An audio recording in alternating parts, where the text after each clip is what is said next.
how often should I study Spanish? In my opinion, like consistency matters more. Consistency matters more than like hours of time spent studying. Because someone who spends like, if you say, if you someone who spends an hour a week, or let's say 3 hours a week, but they only do it 1 day a week, I think from practice, from my own experience, I think that person will make less progress than the person who does, say, 2.5 hours a week, but he does, say, 30 minutes a day, 5 days a week, right? That person would make more progress because they're more consistent. Because what happens is like your brain learns through repetition.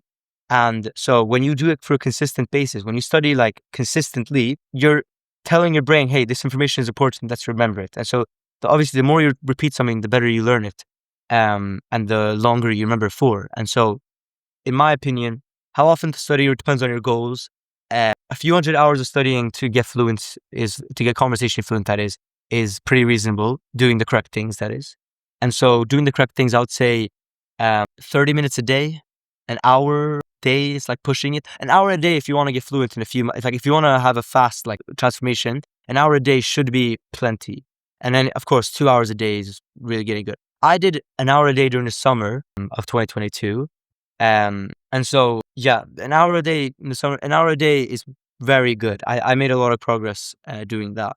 But even just like starting off, I did like one language transfer lesson a day. That was 10 minutes a day. And so 10 minutes a day is more than enough, like in the beginning, right? And then whenever you want to say, whenever you have more free time, doing it more consistently, that is better.